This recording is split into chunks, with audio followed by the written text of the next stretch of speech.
This is for those of you who are in a serious relationship that is leading towards marriage. Please listen to the end because number 10 is the most important of them all. Please ask these questions before you say, I do.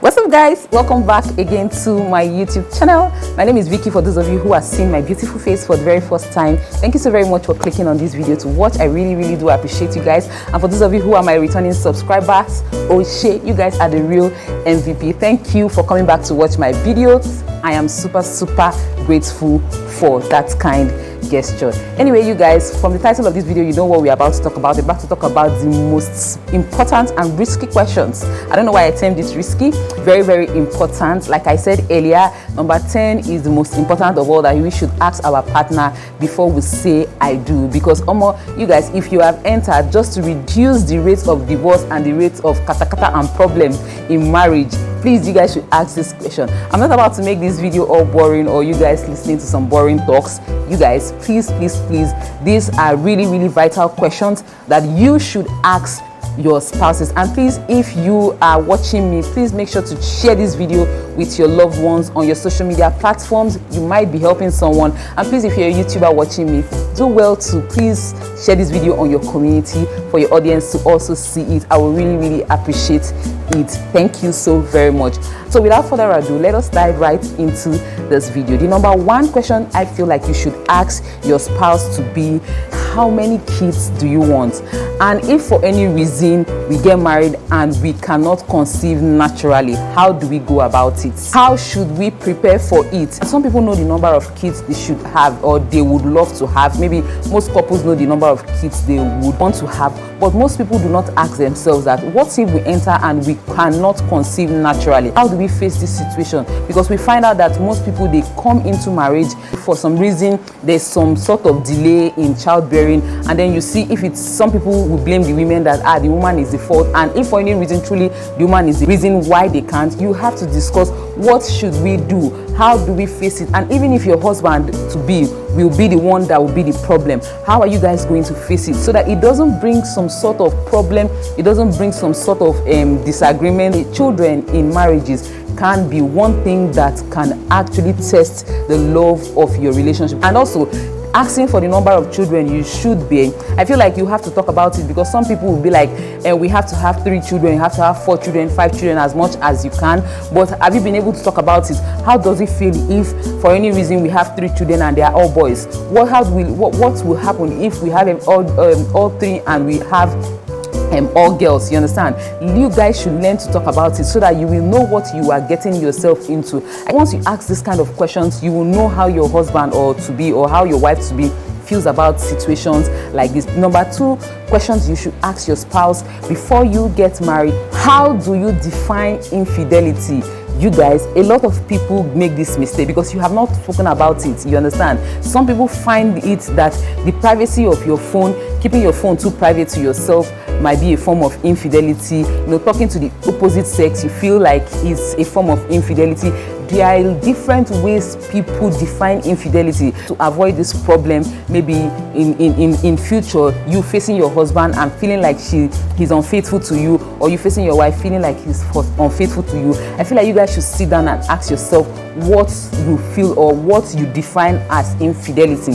Because what I define as infidelity, apart from the case of truly being unfaithful or seeing some other woman or seeing some other man, some other person might see some kind of flimsy, some kind of thing, or some things in a lighter way. The other person might take it really personal. So I feel like you should ask yourself what you define as infidelity. It really helps your relationship in a tremendous manner. And then the number 3 question you should ask your partner before you say I do is, how do you prefer for us to deal with conflict when we find ourselves in it? Some people do not know how to deal with conflict, or some people do not know, or some people do not find certain way where people deal with conflict okay with them, because at the end of the day, you will encounter a conflict. You guys will have conflict. You guys will have disagreements. How do you deal with it? Are you the type that if you have a problem with your husband or with your wife, you are going to tell family members, they are coming to chook mouth inside your matter? Are you the type that you will tell it to friends, or are you the type that will give silent treatment? How do we deal with conflict when we encounter it? Because surely it will come. Let nobody lie to you that there's no conflict in marriage. Let nobody make you feel like marriage is all bed of roses, is all roses, there's no thorn. There are thorns and there are conflicts. So ask yourself, how do you deal with it? Because the way I deal with it might not be okay with you. So you have to know if the way the person handles conflict is okay by you, so that you know what you're putting yourself into. That will actually make situations really, really easy for you. The number 4 questions you should ask yourselves before you get married is, what parental responsibility would we take on as individuals? You know, we find out in our society these days that most of the parental responsibility, especially the raising of a child, is given to the wife. Maybe the husband faces his job squarely and the woman end up raising their child. So I feel like you should ask yourself, what are the parental responsibility? Who is responsible for going to your child's school, for like school events and all that? What will be your contribution? Is it just going to be me, or is it just going to be you? How do we play our parts in raising these children? I feel like we should talk about it, because some people enter into it and you find out that you are the only one in the situation, maybe as the man or as the woman. Your wife is a career woman and she's absent in the raising of your children. What are your parental responsibilities to your children? Very, very important questions that people should ask themselves. I just don't want this video to be so long, so I might not be elaborating so much about it. From the response of your spouse, you will know where to take it up from them. And then the number 5 questions that single people should ask their partners to be, what religious beliefs or values do we want to pass on to our children? You know, some people, we are living in a world where we have different kind of religion, and you see people, a Christian marrying a Muslim or a Muslim marrying a Christian, you understand? I feel like before, as a Christian or as a Muslim marrying the opposite religion, you should ask your spouse, so which religion are we going to raise our children in? Is our child going to follow me to Christianity or follow you to Islam?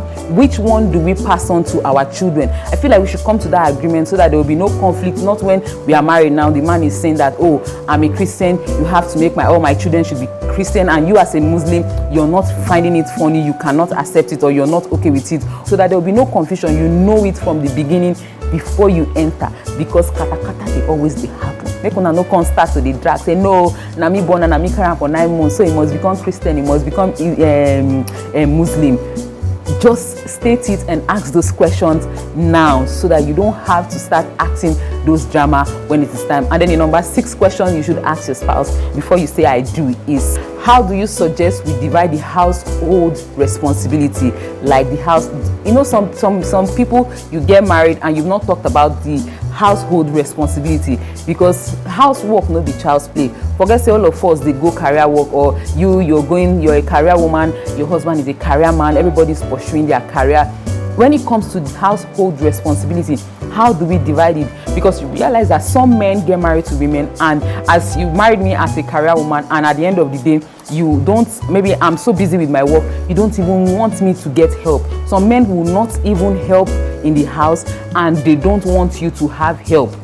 Like, I don't understand. So I feel like if you people talk about how you divide your household responsibilities, you will know what he thinks about it, how you people are going to tackle it, if you will need help at the end of the day, if you won't need help at the end of the day, or how do you guys help yourselves out, at least to keep your home sane.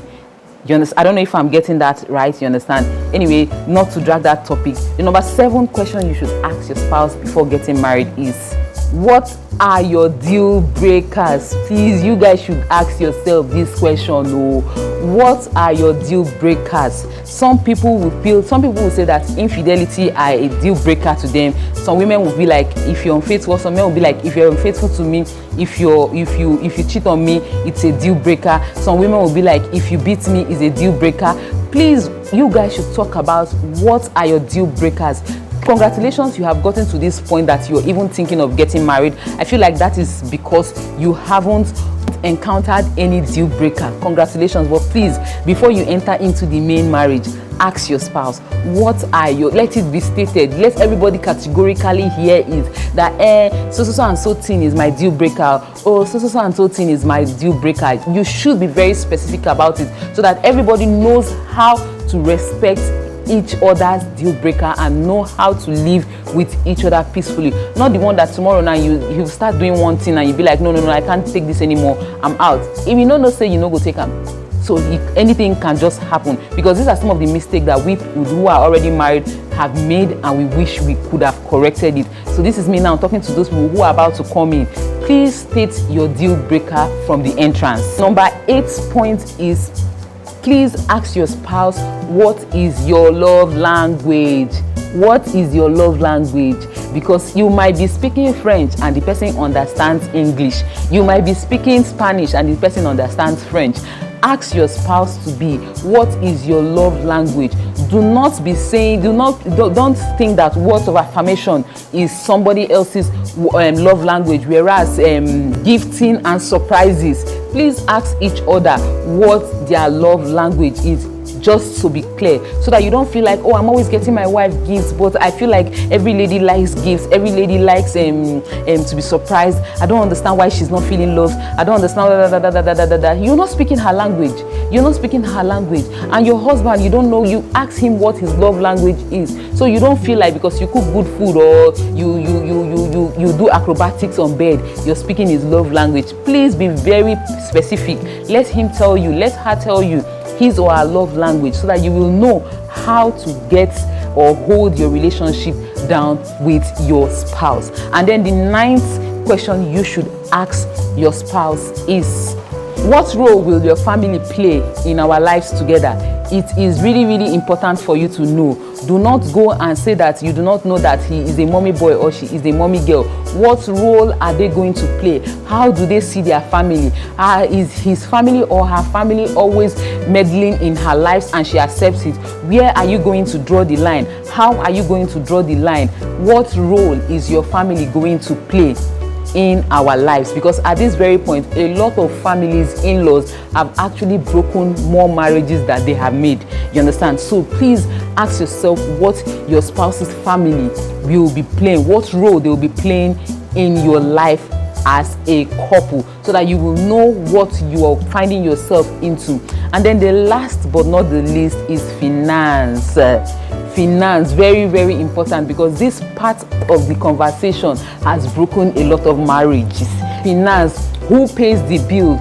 Do we split bills? Do we have a joint account? Should we have a joint account? Are we splitting bills, and how are we splitting it? Who is in charge of his investments? Please ask yourself this very important question about finance. How do they see that financial life? What do you feel about debts and credit? Please, please, please, please, please ask yourself this question, because money, they cause problem. You guys, money can make or mar your relationship. The absence of money in a relationship can cause more problem than the absence of love, because money is a very dangerous thing. If not handled with care, it will scatter your relationship. Please speak to your spouse about finances. Please, I'm stressing it because I know what it is. Talk about your finances before you get married. Just hope this video is going to actually assist someone out there not to make the mistakes of entering into marriage without asking certain important questions, and when you get in there, you're all full of regret. Please, if you watch me up to this point and you feel that there is a point you would really love to add, please leave it in the comment section. Thank you so very much for watching my videos. I really appreciate you guys. Please, please, please smash the like button, subscribe to my channel, turn on your notification bell so that YouTube will notify you whenever I post a new video. Thanks so very much for watching. I'll most definitely see you guys in my next one.